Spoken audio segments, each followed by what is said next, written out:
Muy buenas noches. El día de hoy vamos a tener la última exposición del foro que hemos dedicado al procedimiento, acto administrativo electrónico y automatizado. El día de hoy tenemos la dicha de que nos acompañe Cristina Timón López. Cristina ha tenido la amabilidad de contribuir en el foro y pues es una persona que tiene una formación muy de actualidad para un tema como el que va a exponer el día de hoy. Cristina es abogada española, es máster en Derecho a Nuevas Tecnologías de la Universidad de Lille, de Francia, y actualmente está cursando el doctorado en el Departamento de Derecho Administrativo de la Universidad de Murcia. Además, es investigadora del proyecto Olympus de la Comisión Europea sobre identidad digital. Su exposición va a relacionarse con la influencia del marco normativo europeo en el ámbito de la administración electrónica. Lo cual pues tiene mucha importancia porque se va a centrar en el tema del manejo de datos en este tipo de actividad de las administraciones públicas que actualmente pues ha venido creciendo. Así que muchísimas gracias, Cristina, por su amable colaboración y pues de nuevo la invito a que siga participando en nuestro foro. No será la última vez que la invitemos y en adelante pues tiene usted la audiencia a su disposición para que nos exponga sobre el tema que hemos venido comentando días atrás. Muchas gracias, Cristina. Pues muchísimas gracias por su amable presentación. Estoy encantada de estar hoy aquí con ustedes y como ha indicado, efectivamente me encuentro cursando el tercer año de doctorado en el Departamento de Derecho Administrativo en la Universidad de Murcia y el objetivo de mi intervención hoy es ofrecer algunas ideas sobre cómo aplica el marco normativo en materia de protección de datos en la Unión Europea y sobre todo cómo este interactúa con el sector, el ámbito de la administración electrónica. Para ello, la idea es ofrecer una introducción en la que me voy a referir a este marco normativo, que en definitiva es el Reglamento Europeo de Protección de Datos, aunque también a la ley nacional en el caso español. Y a continuación iré poniendo una serie de ejemplos en los que creo que queda patente cómo la llegada de esta regulación ha modulado distintas actuaciones o la forma en la que tenía lugar el procedimiento administrativo y sobre todo en lo que se refiere a la gestión de datos dentro del mismo. Además, al final de mi exposición, y dado que este es el tema sobre el cual actualmente me encuentro desarrollando mi investigación, me gustaría hablar sobre la identificación en entornos completamente virtuales, es decir, el acceso online a los servicios públicos. Un tema que digamos que es un poco más disruptivo en relación con lo que voy a exponer al inicio de mi intervención, pero que tiene una importancia fundamental y que en definitiva está relacionado con la protección de la privacidad de los usuarios, sobre lo cual pues, me gustaría adelantarles algunas de las principales conclusiones que se están obteniendo en el ámbito de la Unión Europea. Dicho esto, para comenzar mi intervención, como decía, voy a hablar del Reglamento Europeo de Protección de Datos. Como probablemente ya sabrán, el Reglamento Europeo de Protección de Datos entró en vigor en mayo de 2018. Esto supuso un cambio fundamental por la propia naturaleza jurídica que tiene este instrumento conforme al derecho de la Unión. Es decir, es obligatorio en todos sus elementos y directamente aplicable en los Estados miembros. Esto tenía una trascendencia fundamental porque se vino a imponer lo que llamamos como una protección de mínimos. Es decir, se tiene que cumplir en todos los Estados miembros de la Unión Europea con las disposiciones de este reglamento sin perjuicio de que dichos Estados lo desarrollen a través de sus legislaciones nacionales, pero en ningún caso podrían limitar dicho contenido. Es un poco irónico hablar de protección de mínimos si tenemos en cuenta que el Reglamento Europeo de Protección de Datos es una de las normas más garantistas en este sector a nivel mundial con las que contamos en la actualidad. Sin embargo, sí que es cierto que este reglamento tampoco era una novedad en cuanto a su contenido, sino que la mayor parte de los principios y fundamentos ya venían contenidos en una directiva del año 95, y asistía a un derecho fundamental a la protección de datos personales que estaba en el artículo 8 de la Carta Europea de Derechos Humanos. De este modo, realmente lo que hace el reglamento es que cambia el enfoque. Es decir, ahora se parte de que es totalmente necesario un uso responsable de la información, y eso se viene a materializar en una serie de obligaciones concretas, tales como son, por ejemplo, el principio de responsabilidad proactiva, la obligación de respetar la privacidad desde el diseño y por defecto, la obligación de nombrar un delegado de protección de datos, entre otros, así como una importante reivindicación del papel que están llamadas a desarrollar las autoridades de control independientes. En el caso de España, se aprobó una nueva ley orgánica de protección de datos de carácter personal, que sustituía a la que ya teníamos en el año 99. En lo que se refiere a su relación con el sector público, el cambio vino porque, en lugar de establecer una serie de disposiciones específicas ubicada bajo la rúbrica de disposiciones sectoriales, lo que hizo es someter a las administraciones y el resto de entidades del sector público a las normas y principios que se prevén con carácter general en el reglamento. De este modo, digamos que hay un sometimiento general sin perjuicio, está claro, de las necesarias modulaciones que puedan existir por la concurrencia de razones de interés público o el ejercicio de potestades administrativas. Así pues, podríamos decir que el punto de partida para que tenga lugar este tratamiento de datos personales por parte de una administración, una entidad del sector público, es una habilitación legal, es decir, la necesaria concurrencia de una norma con rango de ley. Esto tampoco es una novedad, aunque lo estableció la nueva Ley Orgánica de Protección de Datos en el caso de España. No era una novedad porque ya venía establecida una sentencia del Tribunal Constitucional del año 2000 e incluso la jurisprudencia del Tribunal de Justicia de la Unión Europea. Sin embargo, el cambio fundamental que lleva a cabo el reglamento en este sector es que pasamos de esa mera visión de una habilitación formal, es decir, de la concurrencia de una norma con rango de ley, a que se exijan las condiciones específicas del tratamiento. Es decir, quiénes van a ser los responsables de ese tratamiento, qué datos se van a tratar, quiénes son los interesados, si se pueden comunicar o no datos a otras administraciones públicas e incluso, por ejemplo, cuál es el periodo de conservación de los datos. Esto en la práctica, como probablemente entenderán, nos lleva a ver cuál es la normativa que regula esa concreta actividad de la administración o entidad pública en la cual va a tener lugar ese tratamiento de datos personales. Es decir, nos podría llevar de un lado a comprobar las normas generales aplicables al procedimiento administrativo, como en el caso de España son la Ley 39/2015 y la Ley 40/2015, o incluso irnos a ver normativas específicas como podrían ser el ámbito tributario, medioambiental, urbanístico, etc. En definitiva, de lo que se trató es de mantener esta exigencia de la concurrencia de una norma con rango de ley, pero pasar a exigir un cumplimiento efectivo de las condiciones en que el tratamiento iba a tener lugar. Algo que en definitiva tiene toda la lógica porque es la idea que se viene estableciendo en el Reglamento Europeo de Protección de Datos. Así pues, como comentaba al inicio de mi exposición, mi idea es ponerles una serie de ejemplos concretos en los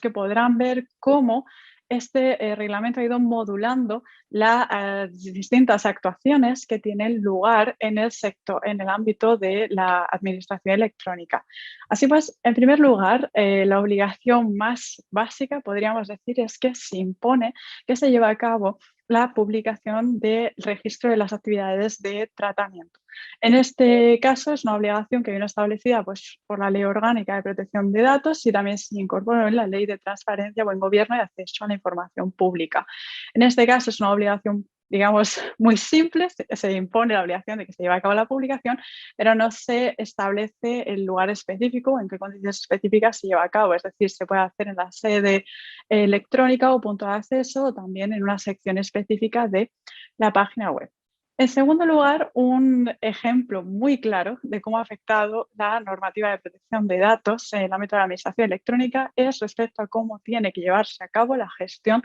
documental. El artículo 36 de la Ley de Procedimiento Administrativo Común impuso con carácter general la obligación de usar medios electrónicos en el ámbito de la administración.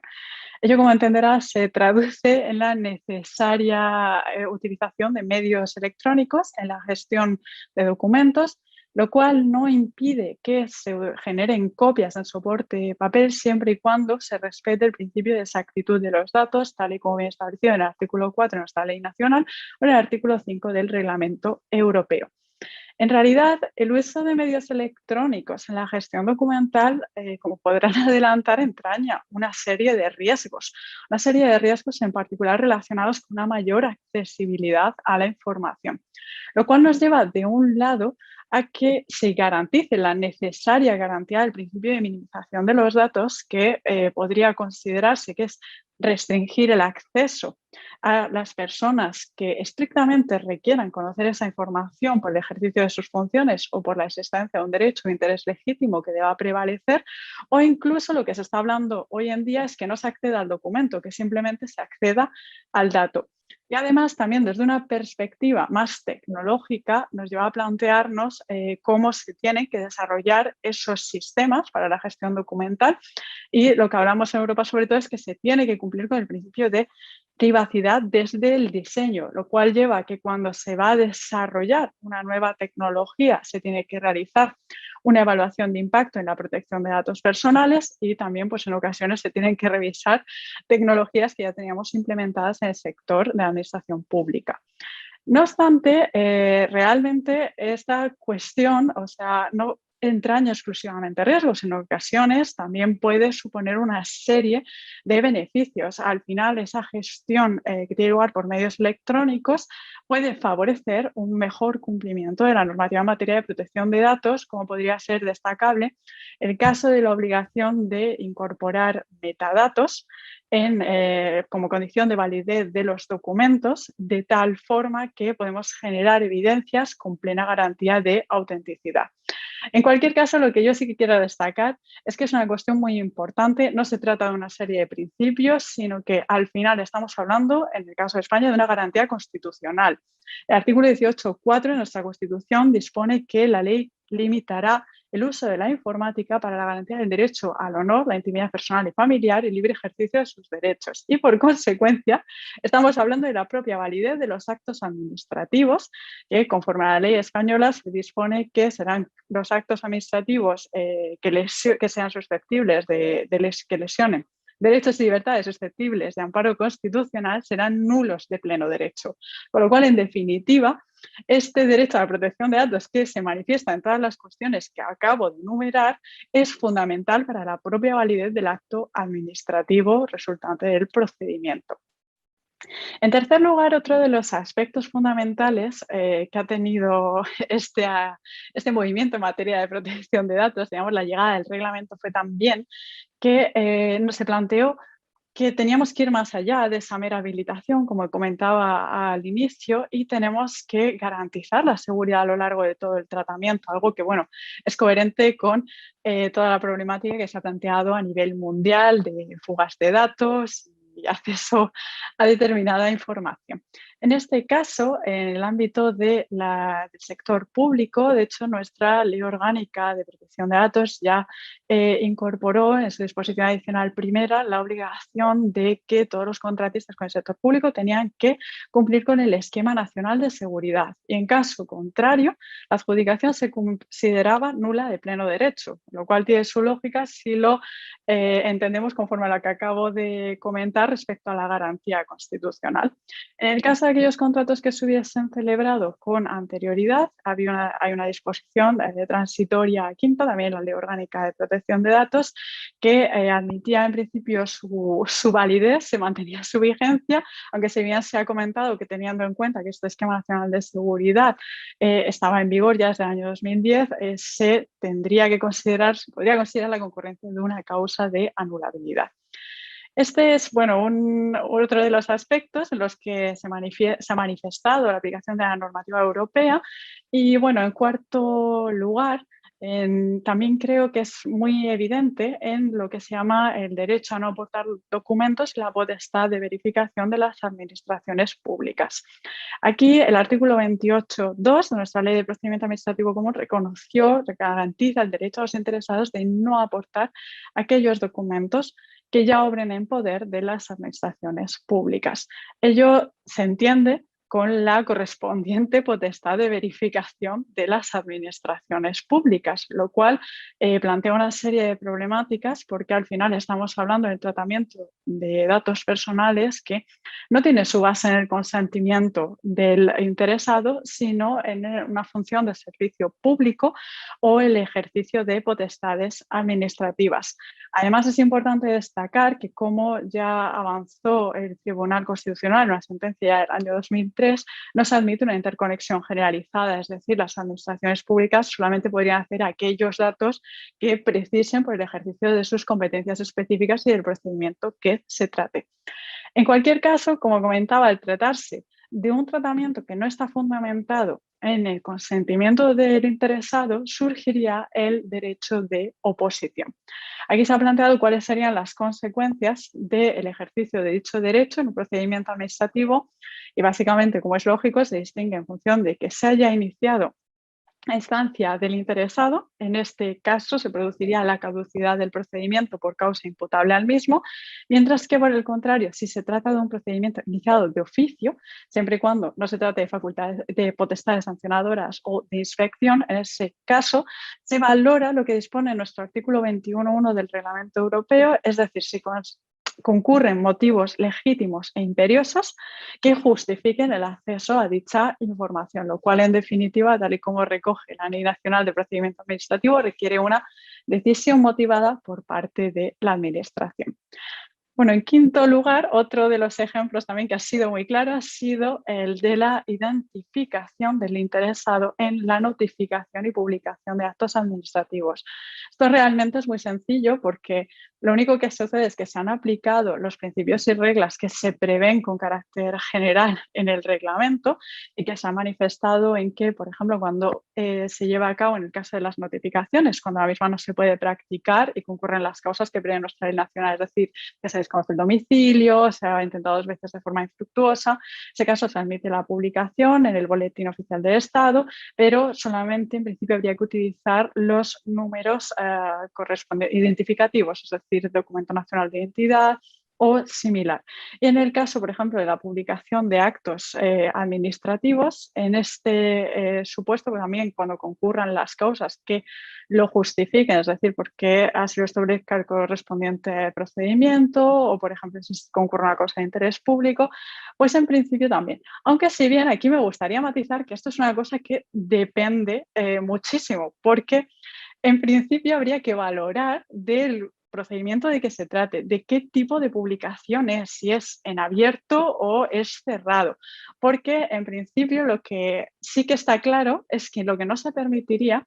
es poner el nombre y apellidos junto al número identificativo. En ese caso se ponen 4 cifras aleatorias. Pero por otra parte, en ocasiones sí que solo se utilizan nombre y apellidos y en otras solo el número identificativo, con lo cual esto no está realmente informado y puede variar en función del tipo de procedimiento del que se trate. Pero la idea es que no vuelva a aparecer nombre y apellidos junto al número, por ejemplo, de nuestro documento nacional de identidad. En cualquier caso, al margen de esto que se relaciona con el principio de minimización de los datos, ello también exige que la publicación no se mantenga por más tiempo del estrictamente necesario para el cumplimiento de su finalidad, así como que se lleve a cabo por los medios legalmente previstos. Solamente se admitirían otros siempre y cuando tengan una menor incidencia en el derecho a la protección de los datos. En cualquier caso, no se trata de obligaciones absolutas, es decir, hay ocasiones en las que incluso tiene que modularse todavía más, como podría ser en el ejemplo, en el caso de las víctimas de violencia de género. Así que, como digo, aquí lo que aplicamos es un principio general de minimización de los datos, pero que no existe una regla general que se aplique a todos los casos, sino que hay que ver el sector concreto e incluso las circunstancias concretas del interesado. Y bueno, ya en sexto lugar, también me gustaría poner de ejemplo alguna serie de tratamientos específicos que también pueden tener lugar en el sector público. Por ejemplo, sería el caso de los tratamientos en el ámbito de la función estadística. En este caso, realmente es bastante simple. Lo que se produce es una modulación de los derechos de los interesados para la garantía del derecho del secreto estadístico, pero ello no implica que este tipo de tratamiento no esté sujeto a control, sino todo lo contrario. De hecho, este tipo de datos solamente se pueden comunicar cuando así lo prevé el derecho de la Unión o una legislación específica. Y es más, en el caso de que se traten algunos de los datos que nuestro reglamento considera como datos, enumera como datos de categoría especial, en este caso se requerirá el consentimiento expreso del interesado. Pero bueno, en definitiva, se trata de aplicar una serie de principios que, como digo, vienen previstos con carácter general. Otro ejemplo muy claro es el del tratamiento de datos con fines de archivo. En realidad, la idea es que el Reglamento General de Protección de Datos dice que los datos no se podrán tratar por más tiempo del estrictamente necesario para el cumplimiento de su finalidad, con lo cual en este caso tendríamos que ver si concurre una causa de interés público que justifique su tratamiento más tiempo, lo que en la práctica pues se traduce en una decisión de la Comisión que la tiene que adoptar conforme a la Ley del Patrimonio Histórico Español. Y bueno, otro caso también, por ejemplo, en el tratamiento de datos relativos a infracciones y sanciones administrativas. Aquí es un poco la idea de que no se admite, de nuevo, una interconexión generalizada, es decir, este tipo de datos los tienen que tratar las administraciones que tienen legalmente atribuidas el ejercicio de estas competencias y, en su caso, a las que les corresponda pues, la modulación de la sanción o en el caso de que se produjese la reincidencia. Pero como comentaba, al final, aunque sí que es cierto que voy enumerando actuaciones concretas, son, digamos, reglas lógicas que derivan de esta serie de principios que vienen establecidos en el Reglamento Europeo de Protección de Datos y que, en definitiva, a lo que han llevado a cabo, a lo que han dado lugar es a que se produzca un poco una modulación en la forma en la que hemos estado llevando a cabo distintas actividades que involucraban el tratamiento de datos personales para hacerlas, de un lado, más respetuosa con la privacidad de los ciudadanos y de otro lado, más seguras. Así pues, esto es bueno, lo que comentaba al inicio en mi introducción, la breve exposición que quería dar un poco en lo que se refiere a esta parte que digamos que es más general. También adelantaba que me gustaría hablar un poco sobre el tema en el que actualmente estoy centrando mi investigación, que si bien es cierto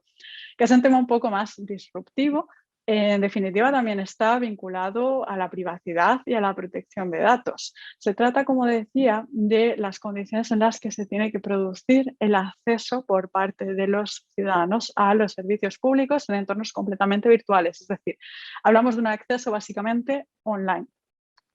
Realmente, como bueno, habrán vivido estos últimos años, se ha producido una digitalización de la sociedad acelerada, muy acentuada por el COVID-19, por la pandemia, y que en definitiva ha venido a plantear una serie de retos, porque nos encontramos con que tenemos que identificar a la persona física en el acceso a todo tipo de servicios en línea. Esto tiene una importancia fundamental porque al final es trasladar la realidad al mundo digital de tal forma que tenemos que asegurar que la persona adecuada es la que se encuentra detrás del ordenador y que por tanto tiene el correspondiente derecho o la obligación de realizar esa concreta actividad. Realmente la identificación de la persona física, voy a utilizar mejor ese término aquí,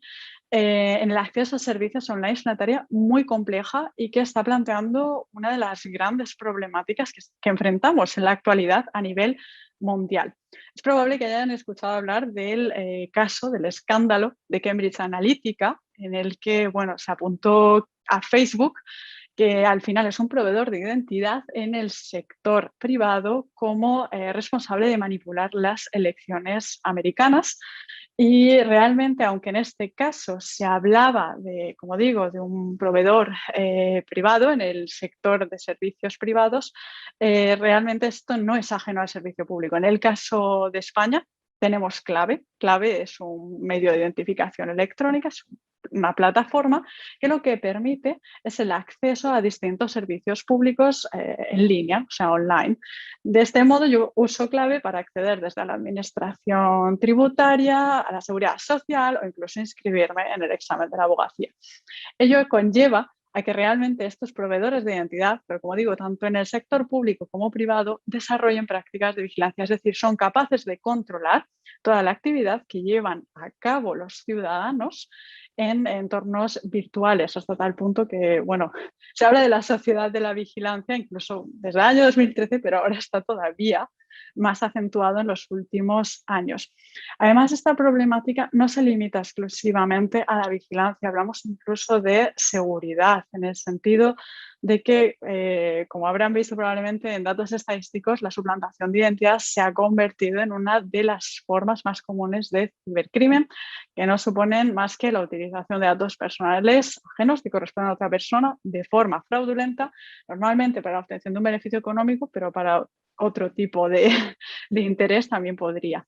Entonces, realmente eso también tiene lugar como consecuencia de que estamos en una situación en la que hay un reducido número de proveedores de identidad, pero como digo, tanto en el sector público como privado, de tal forma que se convierte en un único punto de fallo y son el objetivo de la mayor parte de los cibercriminales hoy en día. Entonces, ahora mismo en Europa la verdad es que existe una gran discusión en torno a este tema. Existen varias iniciativas que tratan de ofrecer un poco de luz, aportar soluciones de tal forma que evitemos estos problemas de privacidad que si no se toman medidas en la actualidad se irán acentuando todavía más como consecuencia de la digitalización de la sociedad. En concreto, yo, como han comentado en mi introducción, trabajo en un proyecto europeo, el proyecto Olympus, en el cual se abordaba esta problemática desde una perspectiva multidisciplinar. Es decir, en el proyecto Olympus se desarrolla una tecnología que es novedosa y distinta de las actuales que existen en el sector de la identidad digital porque era una tecnología distribuida, es decir, por decirlo de forma simple, lo que se hacía era distribuir la función del proveedor de identidad en lo que llamamos como distintos proveedores de identidad parciales. De este modo, lo que se lograba era mejorar la privacidad de los usuarios, primero porque ya no tenemos un, digámoslo así, un gran hermano, sino que tenemos distintos proveedores de identidad parciales, en el caso de esta tecnología, que podían ser implementados o desplegados por distintas personas jurídicas. Y de otro lado, desde una perspectiva más tecnológica, porque al final este es un tipo de sistema que funciona con la actuación conjunta de todos esos proveedores de identidad parciales, de tal forma que en el caso de que un cibercriminal quisiese suplantar la identidad, ya no tendría un punto de fallo único, sino que tendría que comprometer todos esos proveedores de identidad parciales. Y bueno, realmente en Europa ahora mismo estamos muy preocupados por este tema, que sobre todo, al menos se pretende mejorar el acceso a los servicios públicos, un mayor respeto de la privacidad de los usuarios, pero no exclusivamente. De hecho, ahora mismo existe una propuesta de reforma del reglamento eIDAS, en el que quizás hayan visto en las noticias, se propone la creación de un wallet que usaremos tanto para acceder a servicios públicos como privados, pero siendo esta solución más en línea con lo que hoy en día se viene a llamar identidad descentralizada, centrada en el usuario o autosoberana, de tal forma que el usuario recupere el control sobre sus datos en sus actividades online, que hoy en día van siendo la mayor parte. De este modo, pues en definitiva, se logre un mayor respeto, pero no solo de la protección de datos, sino incluso de derechos y libertades fundamentales que garantizan una sociedad libre y democrática. Y bueno, hasta aquí mi intervención. Les agradezco muchísimo su atención y quedo pues, a su disposición para cualquier cuestión o pregunta que quisiesen plantear. Muchas gracias, Cristina. Tomé nota de varias de sus apreciaciones y en efecto sí me gustaría tener un breve intercambio para ampliar sobre el tema. hay un primer aspecto que usted planteaba que me parece que tal vez se podría profundizar un poco más, que es la posibilidad de que el acto final que se adopte en el marco de un procedimiento administrativo en el que el manejo de datos no ha sido conforme a la ley, el acto final de ese procedimiento pueda estar viciado por haber a su vez haberse quebrantado un derecho fundamental que nos decía usted está basado en el 18.4 de la Constitución Española. Me parece que ese es un tema de mucho interés porque abre un espacio, digamos, muy particular de lo que podría ser el análisis de los vicios de actos administrativos que son producto de un procedimiento administrativo electrónico, en particular. Digamos que nos amplía en la lista de vicios, digamos, podemos decir formales, esta vertiente que me parece, a propósito del crecimiento que se produce en virtud de la pandemia, de los procedimientos electrónicos, pues quizá no ha habido, por lo menos en nuestro país, suficiente conciencia de la importancia de la protección de los datos. De modo que me gustaría ver si profundizamos un poco en ese tema que me parece muy interesante. Sí, la verdad es que en definitiva se abre, digamos, las causas de nulidad del acto administrativo y sobre todo yo lo que diría es que la garantía que se establece en el artículo 18.4 de la Constitución es bastante, digamos, genérica y por lo tanto nos está remitiendo a esta normativa europea, nacional en materia de protección de datos. Con lo cual, habría, en mi opinión, que estudiar distintos aspectos para saber si efectivamente se ha vulnerado o no este derecho a la protección de datos. Para mí, desde un punto de vista más práctico, consistiría en un análisis que, digamos, es más funcional, es decir, cómo ha tenido lugar esta gestión documental desde la perspectiva más organizativa. ¿Se ha autorizado el acceso a alguien que no tenía que haber accedido a dicha información? O incluso qué medios se han utilizado, se ha respetado la seguridad, esa tecnología es adecuada. Y sobre todo al final nos lleva a plantearnos si se ha respetado lo que viene dispuesto en la ley que habilita ese tratamiento, que es lo que hablaba un poquito al principio, que decía que realmente esto no es una novedad. Ya existía antes la necesidad de tener una norma con rango legal que habilita ese tratamiento. La diferencia es que ahora se tiene que cumplir con las condiciones específicas del tratamiento, que en definitiva están respondiendo a las preguntas que hace el reglamento. ¿Quién, cómo y bajo qué circunstancias se va a llevar a cabo este tratamiento? Por lo cual, es un procedimiento administrativo que, como digo, depende muchísimo del sector en concreto en que se trate, porque al final son esas normativas sectoriales las que dan contenido al tratamiento, a las condiciones específicas del tratamiento, pero habría que analizar si efectivamente se ha cumplido y si por tanto concurre alguna de las causas que desencadenasen la nulidad del acto administrativo. Lo único que yo personalmente lo veo que es una cuestión que en definitiva termina resultando un poco de probatoria, que al final habría que ver si verdaderamente se ha infringido o no. Pero es también el valor añadido que ha aportado el reglamento, porque hasta ahora estábamos quizás un poquito limitados y ahora en Europa la gente, bueno, todo el mundo tiene miedo porque los principios son generales, pero yo creo que era algo que hacía falta porque es una problemática enorme hoy en día en la sociedad del dato, big data, de todo. O sea que bueno, realmente yo lo veo una cuestión de probatoria, de análisis, pero partiendo de unos principios generales que sí que es cierto que son bastante proteccionistas, con lo cual, pues si se pudiese probar que de alguna forma se ha infringido pues, el principio de minimización, de confidencialidad de los datos, plazo de conservación, etcétera, sí que yo entiendo que eso desencadenaría pues, en la nulidad del acto administrativo. Claro, claro. Sí, por vulneración de esos principios que en nuestro caso, en Costa Rica, pues serían fuente no escrita que en caso de Laguna tiene el mismo valor, pues tendría un rango de ley finalmente. Precisamente con relación al principio de minimización de datos, usted comentaba el tema particular de las, digamos, regulaciones o limitaciones que deberían considerarse,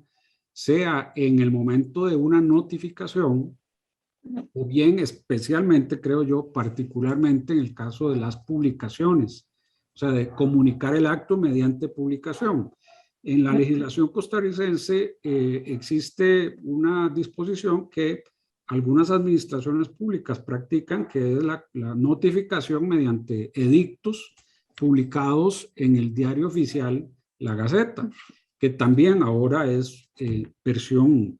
básicamente electrónica. Está en el sitio web de la Imprenta Nacional, uno accesa por fecha, puede pues ver toda la publicación, pero sí me ha llamado la atención que usted comentó dos limitaciones particulares. Primero, que no debería estar el nombre con la identidad. Nosotros acá, el DNI nuestro es cédula de identidad, le llamamos. Esa es una primera limitación que observo, en nuestro caso no se está practicando. Y el otro tema es cuánto tiempo permanece en ese caso esa notificación, porque en los casos en los cuales es mediante publicación en el diario oficial La Gaceta, pues eso permanece indefinidamente, o sea, no tiene un límite, por lo menos actualmente en nuestro medio. Y pienso, como le digo, que siendo que esto es una práctica relativamente usual, pues pareciera también de interés un poco retomar ese tema para que usted nos comente más de esas dos limitaciones que me parecen muy razonables, pero que también rápidamente puedo decir, en nuestro caso no pareciera que se esté practicando algo similar, de modo que sería muy útil escuchar algunos comentarios más en ese tema. Sí, de hecho en ese tema he intentado profundizar, pero es cierto que es una cuestión que, como decía, se tiene que valorar el caso concreto. De hecho, estaba discutiendo antes con el profesor Julián Valero sobre la forma más adecuada en la que tiene que identificarse a la persona, por ejemplo, en una publicación, porque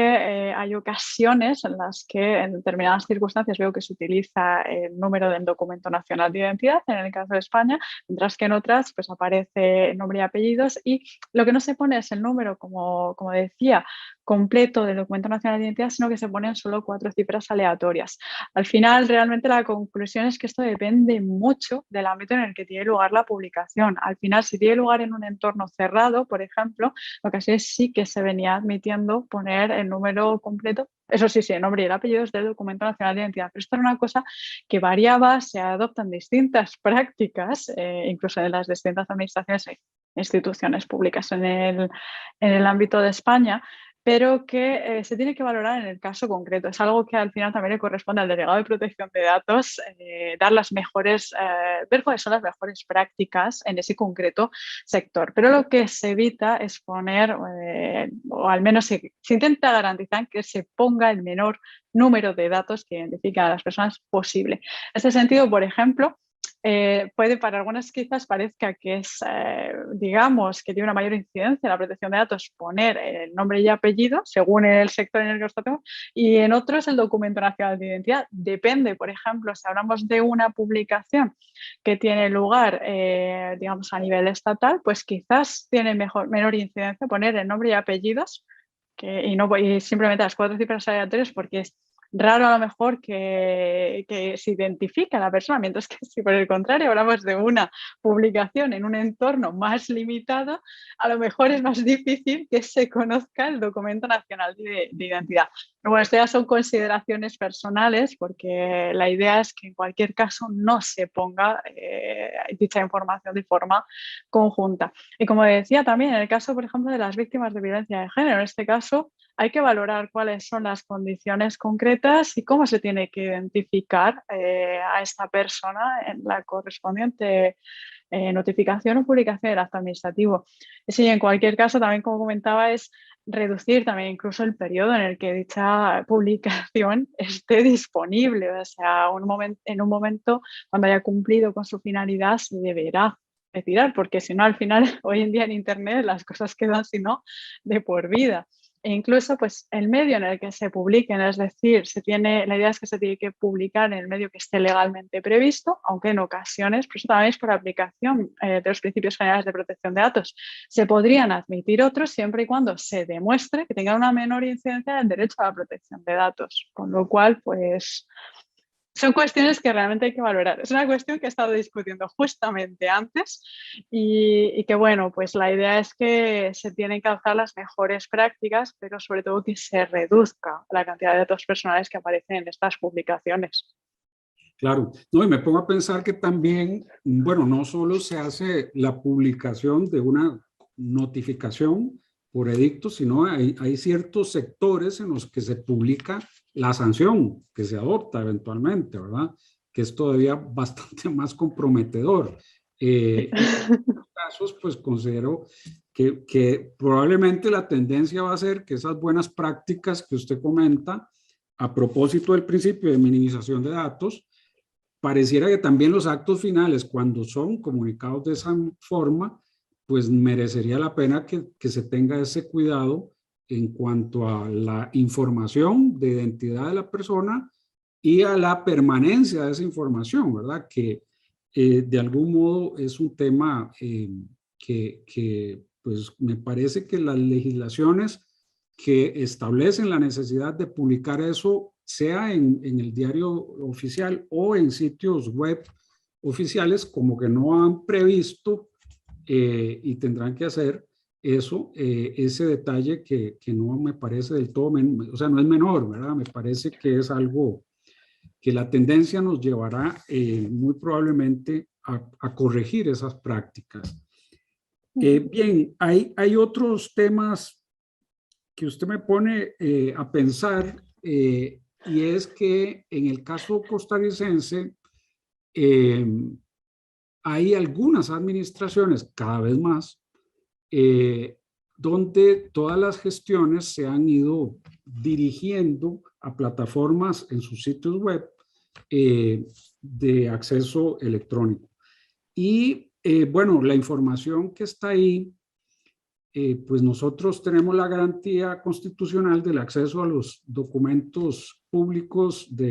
salvo limitaciones como que sean de secreto de Estado o que afecten temas de la intimidad, por ejemplo, o secretos comerciales. Pero he estado pensando que, a propósito de lo que usted dice, que en la versión pública de esos expedientes que están en línea, pues no encuentro yo que haya muchos controles, menos aún en cuál es la identidad de la persona y demás. Hay algunas, digamos, plataformas en las que pues, me da la impresión de que no hay mayor control. No sé si es un caso que usted haya examinado o evaluado de esos controles en materia de acceso a datos que se deberían dar en el caso de los expedientes administrativos que están en línea, que tienen acceso público y que de pronto pues pareciera oportuno algún grado de control. Sí, bueno, no, o sea, realmente entiendo que están en línea de forma indefinida, es lo que Correcto. de forma. Bueno, es que realmente la idea es lo que decía un poco, incluso con el tratamiento de los datos con fines de archivo. La idea ya de entrada es que esa información no quede accesible en línea de forma indefinida y, por ejemplo, en el caso que comentaba, lo tiene que autorizar una comisión, justificarlo en base a lo que establece la Ley del Patrimonio Histórico Español, de forma que exista. Al final, lo que dice el artículo 21 del Reglamento General de Protección de Datos es que existan motivos legítimos e imperiosos que justifiquen al final acceso a esa información, con lo cual habría que examinar el contenido de los mismos y si efectivamente concurre dicha causa para que los mismos se mantengan en línea. Que bueno, este caso entiendo que si son accesibles a todos los ciudadanos porque concurrirá alguna causa de interés público que lo justifique. Ahora bien, también pues habría que valorar el caso concreto efectivamente de que se trate y si efectivamente pues tienen que permanecer de forma accesibles, de forma indefinida, o si por el contrario habría que retirarse en un determinado momento, porque si no estamos incluso hablando de una finalidad un poco de archivo al final, porque puede que sea relevante durante un tiempo, pero luego deje de serlo. Con lo cual, pues mi idea sería esa, o sea, es algo que hoy en día, pues en Europa sí se trata de aplicar en todos los sectores, pero tanto público como privado, o sea, que sobre todo se retiren los datos cuando ya no sirvan su finalidad y excepcionalmente, que es lo que al final dispone también el reglamento europeo, se puede autorizar que se conserven por plazos mayores si ocurre alguna circunstancia de interés público, pero incluso la idea de una conservación indefinida habría que estar debidamente justificada. O sea, Correcto. Y cuando el procedimiento, le comento, un caso concreto es, por ejemplo, la autoridad que otorga concesiones mineras o la autoridad que otorga licencias ambientales. Las gestiones, los expedientes ambientales o mineros se tramita todo en línea. El acceso a esos expedientes hay un margen de publicidad muy amplio mientras se tramitan, mientras esa concesión minera está vigente o mientras la licencia ambiental está vigente, podría pensarse en la necesidad de algún control de acceso a datos de un tercero interesado o en esos supuestos no se ha previsto esos controles o esas limitaciones. pero en el supuesto de una concesión, o sea, en el momento en que se está tramitando la misma, es el ejemplo. Se otorgó y está con plazo vigente. Pero no tengo claro qué es lo que figura en dicha información, es decir, si al final se identifica. Sí, o sea, figura la información, la identidad del concesionario, el nombre completo, domicilio, o sea, todo el detalle que se requiere para gestionar y obtener una concesión consta en ese expediente administrativo electrónico, Ujú, que es de acceso público. ujú. Sí, es que, a ver, al final realmente por eso preguntaba la información exacta que consta, porque no sé hasta qué punto, por ejemplo, en este caso, a mí la idea que me viene un poco por el reglamento europeo es si se precisan los datos de la persona física o no, o que los mismos sean accesibles en línea. Es decir, una cosa es que figuren los datos, por ejemplo, de determinada empresa que obtiene una concesión, otra cosa es que tengas que identificar a la persona física con nombre y apellidos, lo cual efectivamente pues sí que podría suponer un exceso, una incidencia en el derecho a la protección de datos, sobre todo porque al final yo entiendo en este ejemplo concreto, aunque es cierto que en la práctica no lo he visto, es que es una información a la que se puede llegar, es decir, incluso podríamos valorar ese interés público en que se conozca, digamos, a la persona que está detrás de la persona jurídica, la persona física, detrás de la persona jurídica, pero yo creo que no es necesario quizás que quede accesible público porque es una información a la que se puede llegar por otros medios, con lo cual, en virtud del principio de minimización, yo ahí reduciría la cantidad de información que aparece en la misma, salvo, está claro, que una disposición legal lo establezca y lo justifique debidamente, que esa es la cuestión. Ahí ahora hay que justificar por qué se exigen determinados datos. Le digo que yo no es un tema realmente que haya visto en la práctica, pero es la idea que me viene al final. Sí, hay criterios, argumentos de interés público, de cómo es una actividad de interés público calificada por el Código de Minería como tal. En el caso ambiental, probablemente, pues, por ser un interés difuso el que hay detrás, pues se justifique, pero sí, creo que valdría la pena tal vez cuestionarse hasta dónde es indispensable y qué información es indispensable que conste en esos expedientes. Y bueno, finalmente, tocaba usted el tema de la identidad en línea. Eh, Precisamente en nuestro país, para, por ejemplo, ingresar en esas plataformas, normalmente se tiene que hacer con firma digital, que es Es una tarjeta con un chip electrónico que identifica, además tiene un password, un código para ratificar que la persona que se supone es la que se identifica con esa firma digital es la que está haciendo las gestiones. Pero me ponía a pensar que hay un supuesto, y usted lo decía bien, o sea, no, la ciberdelincuencia no solo es para un beneficio, pues el conocido de sustraer dinero de cuentas bancarias, pero bueno, podría darse el supuesto de alguien que suplante identidad para hacer, por decirle algo, la renuncia a una concesión minera en línea. Y eso tiene una consecuencia que es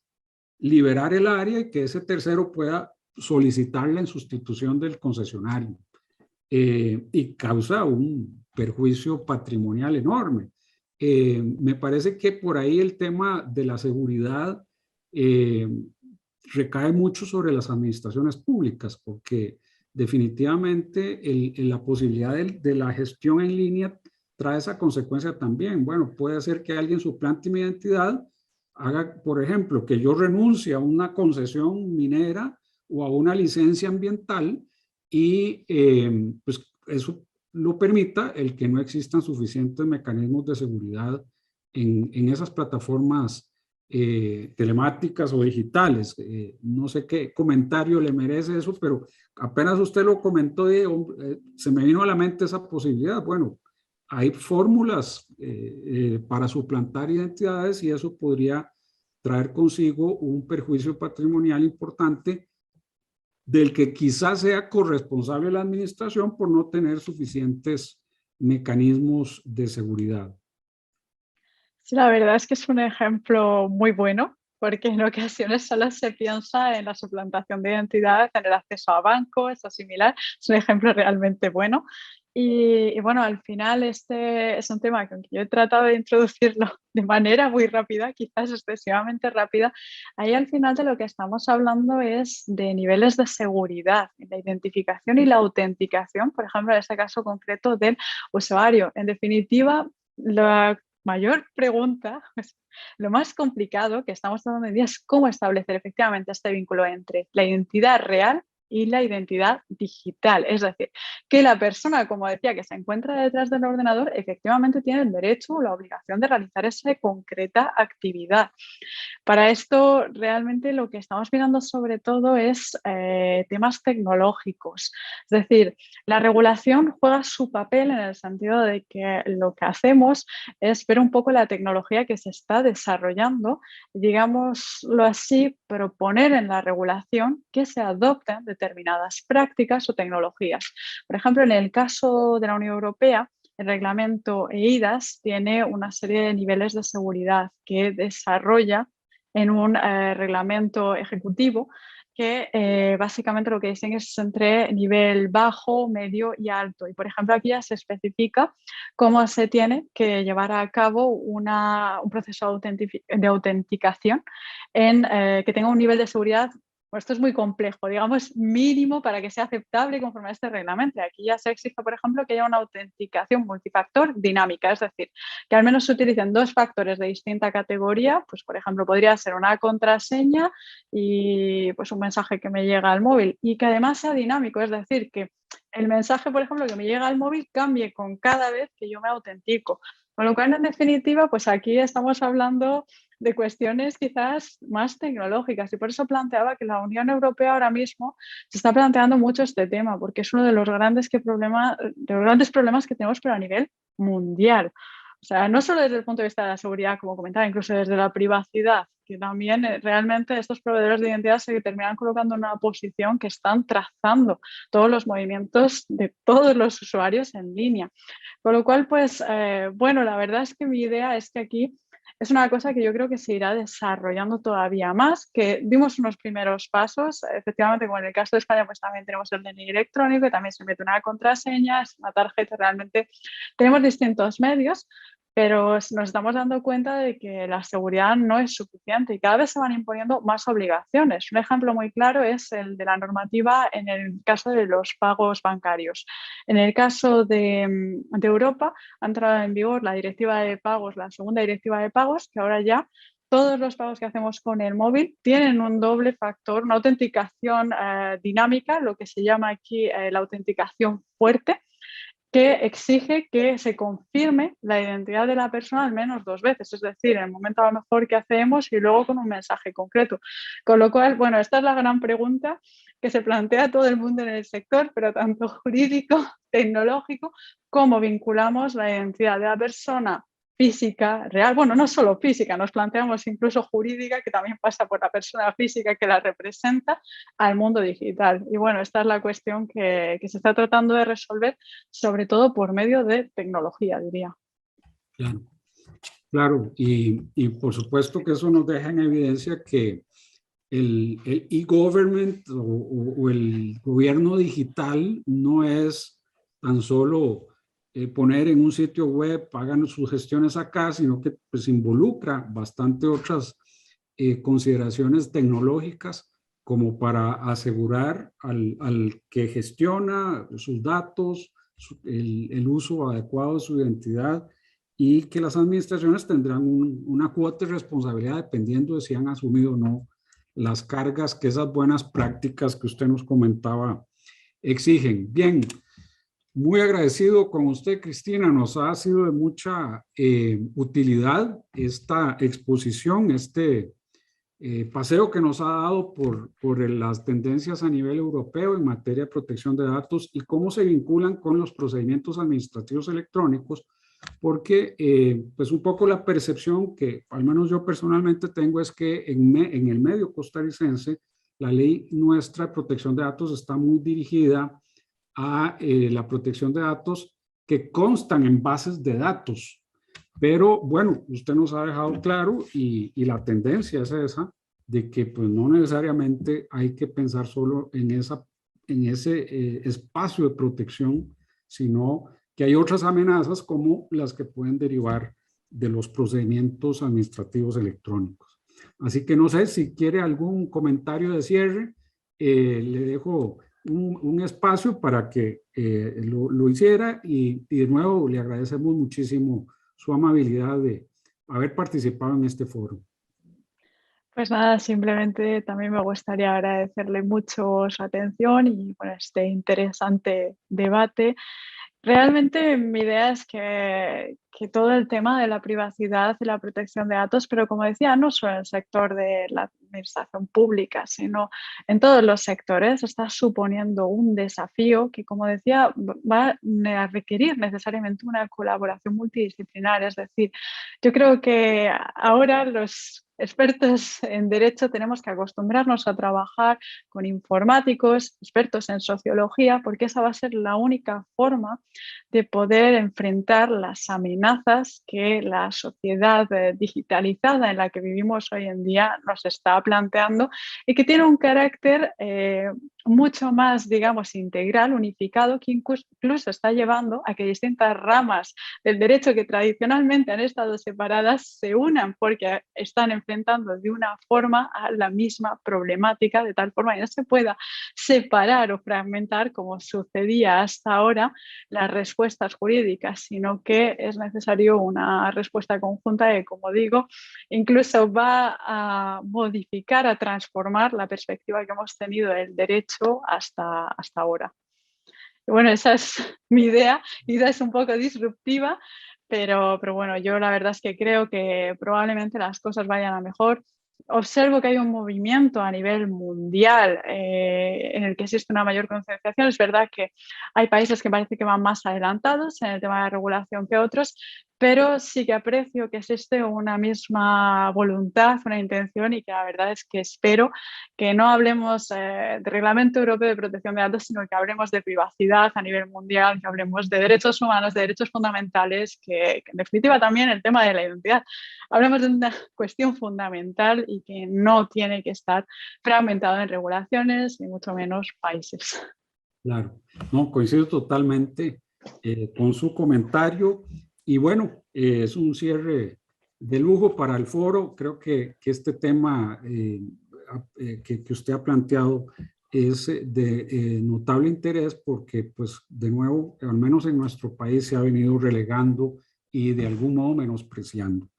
Muy bien, muchas gracias. Damos así por finalizado el foro de procedimientos electrónicos, actos administrativos electrónicos y automatizados. Y muchas gracias por la atención de ustedes y muchas gracias de nuevo a usted, Cristina, por haber participado. Muy buenas. Muchísimas gracias.